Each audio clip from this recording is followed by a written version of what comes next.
राजा विक्रमादित्य अक्सर सोचते थे कि एक आदर्श राजा बनने के लिए क्या केवल प्रजा को खुश रखना ही पर्याप्त है या कुछ और भी है जिसे वे समझने से चूक रहे हैं। एक दिन राजा ने अपना राजसी वेश त्याग कर सामान्य वेश धारण किया और अकेले ही अपने राज्य के एक घने जंगल की ओर निकल पड़े।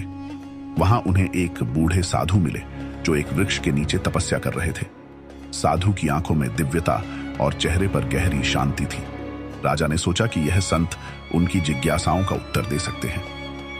राजा ने साधु के पास जाकर विनम्रता पूर्वक प्रणाम किया और कहा, हे गुरुदेव, मैं आपका शिष्य बनना चाहता हूं, कृपया मुझे ज्ञान दें। साधु ने अपनी आंखें खोली और मुस्कुराते हुए कहा, हे राजन, ज्ञान पाने के लिए पहले यह समझना जरूरी है कि आप किस चीज की तलाश कर रहे हैं। राजा ने उत्तर दिया, मैं यह जानना चाहता हूं कि एक राजा का सबसे बड़ा कर्तव्य क्या है। क्या मेरा धर्म केवल प्रजा का पालन पोषण करना है या कुछ और भी है जो मैं नहीं देख पा रहा हूं। साधु ने राजा को जंगल के बीच स्थित एक गुफा में जाने को कहा। उन्होंने कहा, उस गुफा में तुम्हें एक बहुमूल्य रत्न मिलेगा, लेकिन ध्यान रखना, वह रत्न केवल उसी को प्राप्त होगा जो अपने लोभ और अहंकार पर काबू पा सके। राजा गुफा के अंदर गए और उन्होंने देखा कि वहां चारों ओर चमचमाते रत्न बिखरे हुए हैं, लेकिन जैसे ही उन्होंने एक रत्न उठाने की कोशिश की, रत्न गायब हो गया। हर बार ऐसा ही हुआ।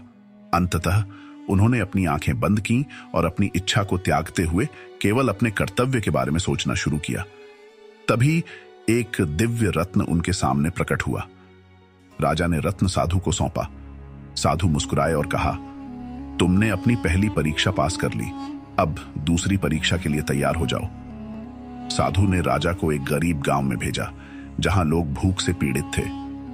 राजा ने वहां जाकर अपनी शाही शक्तियों का उपयोग किए बिना उनकी मदद करने का वचन दिया। उन्होंने गांव वालों के साथ खेतों में काम किया, पानी लाया और उनकी समस्याओं को समझा। कुछ ही समय में गांव में खुशहाली लौट आई। जब राजा लौटे तो साधु ने कहा, तुमने अपनी शक्ति और धन का प्रदर्शन किए बिना उनकी सेवा की, यही सच्चा धर्म है। अंत में साधु ने राजा को एक गहरी झील के पास ले जाकर कहा, इस झील में झांको और बताओ कि तुम क्या देखते हो। पहले तो राजा ने केवल अपनी परछाई देखी। साधु ने कहा, अभी तुम केवल अपने बाहरी स्वरूप को देख रहे हो, ध्यान करो और अपनी आत्मा को पहचानो।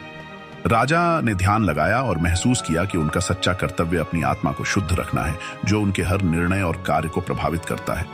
साधु ने राजा से कहा, राजन, एक राजा का सबसे बड़ा कर्तव्य केवल प्रजा का पालन पोषण करना नहीं, बल्कि सत्य, धर्म और आत्मा की शुद्धि के मार्ग पर चलना है। यदि राजा स्वयं को जान ले तो उसका राज्य भी स्वर्ग बन जाएगा। राजा ने साधु को प्रणाम किया और कहा, हे गुरुदेव, आपने मेरी आंखें खोल दी। मैं अब समझ गया हूं कि एक सच्चे राजा का धर्म क्या है। यदि आपको कहानी पसंद आई हो तो चैनल को सब्सक्राइब करें दोस्तों। Thanks for watching.